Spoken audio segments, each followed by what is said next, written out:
So, what was the plan?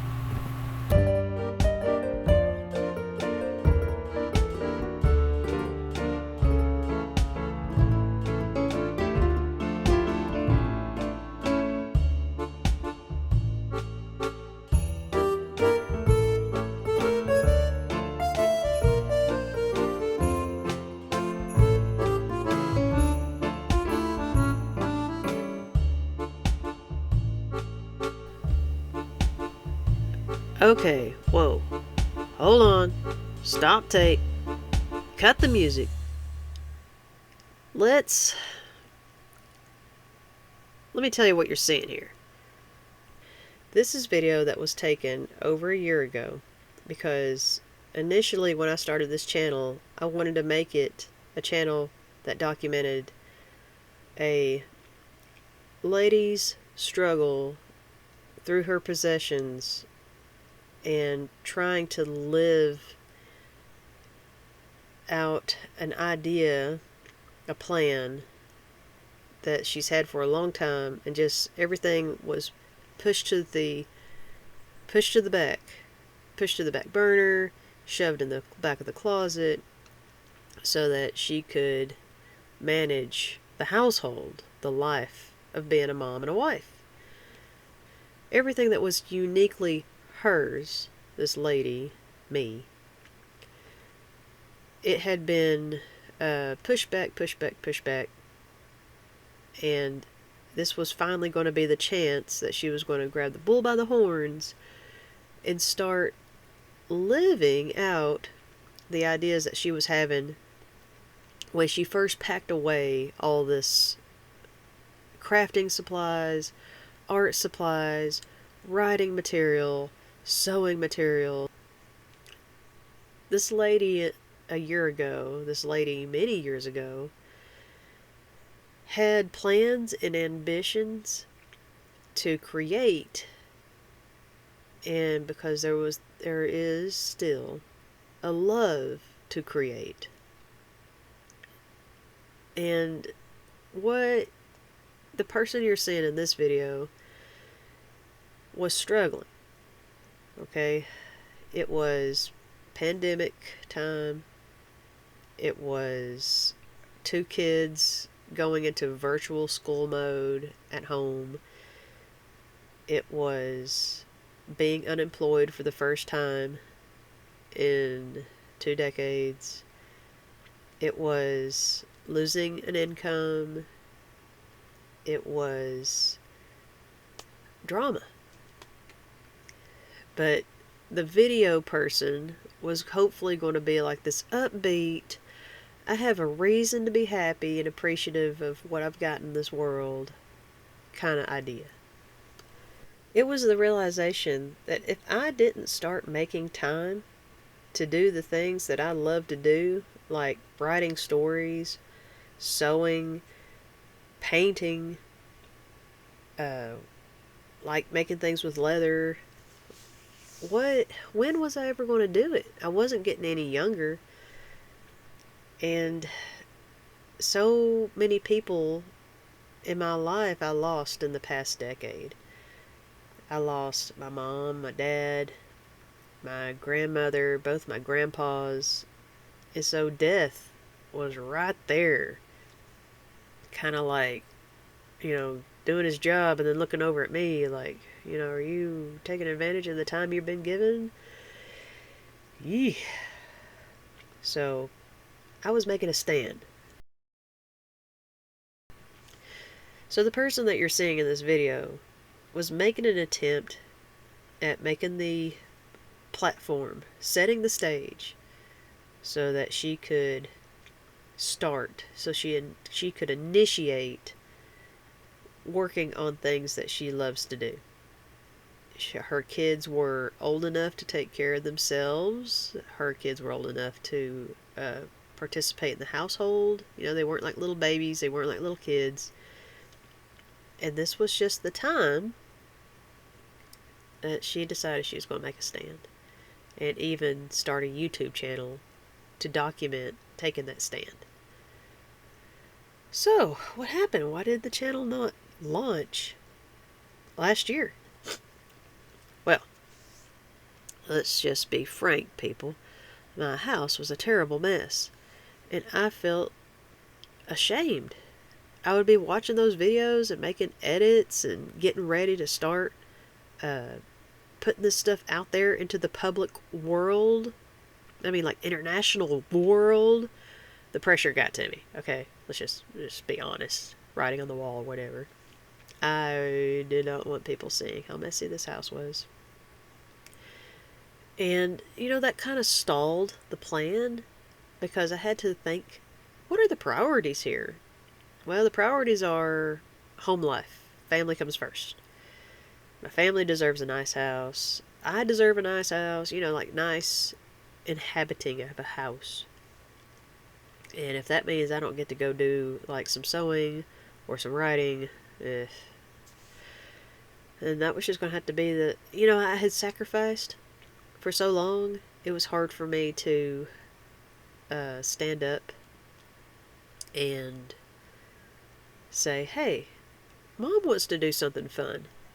That was hard because I would see messes in the house and be like, well, I could probably make an impact if I worked on this for about an hour. And that has gone on for at least 13 years. I've been married 14 years here pretty soon. Going to be having an anniversary. But that's what happened. You got married and the game changed. And maybe it's midlife crisis time. I don't know. But after seeing the death of so many loved ones, I had to it really affected how I was reflecting on what I was doing with my time. So here I am, a year later, and I'm finally jumping in, both feet, making this video.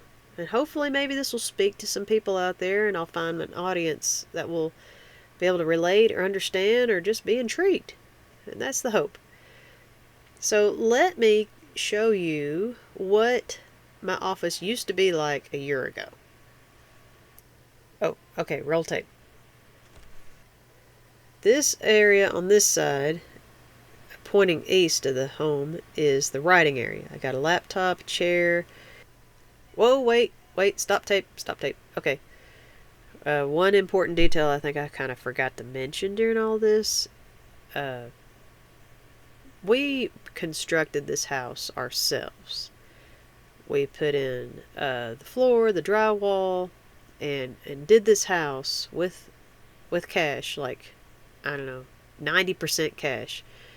And we got a small loan from the bank just to finish the roof up real quick. And but 90% paid with cash. We paid off that roof loan, real quick, a small amount. But it took us 30 months to build this house. And I would say that it is 95% complete. Do you see what might be not complete about the house? That's right. We have no closet doors. We have doors everywhere else in the house except for this room, my office, which was going to be a bathroom. And there's hope in the future that it will still become a bathroom. But the closets do not have doors here. My boys have a closet that they share, and there's no doors on it. And there's a bedroom closet in here, and there's no doors on it. And there is no door on this office. So I cannot just close the door and it be out of sight, out of mind. This is an exposed doorway. So, okay, back to the tour of how my office used to look last year. And over here in the corner, we have where I was putting tools. So as I was finding tools in my boxes and my containers, I was putting them on this desk. The desk was like the work desk. So there's leather punching tools, there's wood carving, there's books and other supplies and little things that I wanted to be on the top of the piles if the piles started to recommence. The fabric, as I was putting stuff into this room, the fabric was trying to go on the top of the pile because I knew fabric was what I was going to be tackling. So first priority was the writing, getting all the paper and the writing and all the tools for crafting, whatever kind of craft that was. Whatever kind of craft that was, all the tools were going to the table. And then the fabric was second priority. Like, okay, I'm going to get all the fabric over into one spot. Now, this quickly became overwhelming because I had no idea how much fabric I had accumulated a year ago. Alright, before I got this great abundance treasure trove of scraps. Yeah. So, part of it was that I had a shelf that had little wheels on it, and it's one of those shelves that you see it's one of those shelves that you see at a convenience store where they put like Snicker bars and Cheeto bags, like a snack rack, and it had wheels. And I had tried to put all the fabric on this rack, and the idea was that I could roll the rack out, access all the fabric, and then behind the rack there was going to be the boxes that was still my possessions, my stuff, my mementos, things that were uniquely mine, or stuff that I was holding on for my son so that when he grew up he can, take it away with him into his new home. Let me show you where I have been sewing up at this point. Now, it's over here at the corner of my bedroom. So, just ignoring what's going on with the dresser and the roll-out cart, I have this old Singer sewing machine cabinet with a working sewing machine in it that's operated by a treadle. On top, with the white cover, that's my modern Singer sewing machine, a simple sewing machine, and a little basket that my grandmother had given me and I've always used as my little sewing basket. That is my Sew on the Go box. It has a handle for great convenience, and I take that thing everywhere. What I did was discover all this sewing material that I had in all my boxes and my bags and stuff that had come out of the storage unit. I didn't realize how much it was, and I thought, what I need to do, and I had watched some YouTubes to kind of pep me up, like coach me on how to organize, how to clean, and what I was finding was there was this craze. I don't have Netflix. I don't watch TV. It's just YouTube and whatever documentaries I could find on the internet. But there was this fad, I don't know if it's still a thing, where you put everything, you make your bed, and you put everything on the bed, and then you go from there. Like you sort it and try to get rid of stuff and decide what you're going to keep. So that's exactly what I did. I made my bed and I put a cloth over the bed so that if anything was dusty or dirty, it would not mess up my beautiful quilt. And the sorting began much like we saw in a previous video. So, deja vu. The first thing that comes out of the office was the roll-out cart that I would fit in there. And that cart has 2 totes on it full of fabric. And that fabric is not folded. I've not gone through that fabric since it came out of the storage unit because it probably was in a box that was not fit for duty. But what I'm doing here is I'm going through all the fabric that I had quick sorted. Like, oh, here's fabric, put it here. Oh, here's some more fabric, put it on top of that. And that roll-out cart, I am emptying that out and putting everything on here. Watching this old video, I'm pretty proud of myself because of how much progress that I've made since a little over a year ago. There's a lot of this material that is out of my stash and unused, and some of it I sacrificed to the rag pile that my husband is always needing. And there's a basket here on the end, and that's mending, and I've mended just about everything in that basket. So I'm proud of myself. So let me take you over to the present day. Let's fast forward. First thing you're going to notice is that I still do not have a door for my office, but that does not take away any of the function. The Singer sewing cabinet has been moved into this area instead of being on the corner, and I'm going to show you why here in a little bit. But what I'm really proud of is that I've got my sewing machine on top of that, and it plugs in and I can use it. I've used it several times in this space. Behind the sewing machine is an idea board. I highly recommend anybody who is very project centric in their dealings with their craft to get an idea board. This I can fold and put away, and I've used the back of it, the sides. It's a great tool for projects.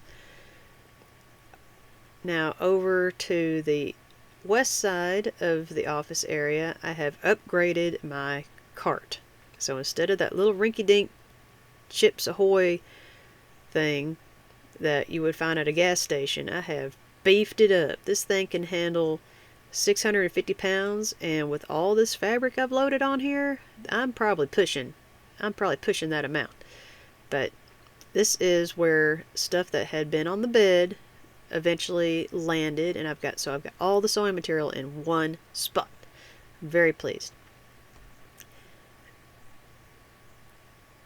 And I don't use the old sewing machine, because you just got to do priorities. Over to the east side, this hasn't really changed very much. I still do a lot of writing. I try to get in about an hour, maybe two. I keep a log, still keeping a log. I've got great records going on that help me show my progress. And there is still the mementos from kids and the music. None of that really has changed. If anything has changed, it is the board in the back and more writing notes, and I've organized this corner a lot better. I've taken out all the tools that go for my leather work, and that's because I moved all my leather working tools over here. So I upgraded my leather crafting by getting this leather upholstery sewing machine, and it had to go somewhere. After I purchased it, it stayed in the living room for a very long time, for a few months, and I didn't like it cluttering up the living room space. I needed the living room to look more like a living room, not a workshop. So the Singer sewing cabinet went to my office, and I got that online where I was actually using it for sewing as a tabletop for the sewing machine. But the leather work started coming into this corner, and so I felt really confident. I was really excited. I was committing project time towards writing. Writing was the first phase, and then the second phase was YouTube videos. So I was doing pretty good there. I felt cheerful, like I was making some progress. So I started tackling sewing, which was overwhelming, kind of scary, but I was getting over my fear, building my confidence up on my sewing. I was catching up on mending and actually working on projects. And so I felt like I could bring on phase 4, which was this leather stuff. I have a lot of leather material that I'm wanting to use up and get out of the house. And so I got a leather stash. So that's where we're beginning this leg of the adventure. I got the sewing material that I have inherited in the living room right now, still in a big pile like you last saw it. But I've been putting it into 13-gallon kitchen bags, those white kitchen bags with a drawstring. Let me be honest. The leatherwork stuff is a lot more intimidating than the sewing stuff. So I felt like this was kind of a sign, like this windfall of fabric coming into my possession. Maybe I should work a little more on the sewing, not so much on the leather. I don't know. I struggle with that. And what I'm hoping to do is get it so that I can work on both the sewing and the leather simultaneously. Now I'm not sure if I'm putting that all on this table, because this is going to be I don't know. Maybe you guys can help me with that. Feel free to comment, make some suggestions, and let's just see how we get this all worked out. Thanks, guys.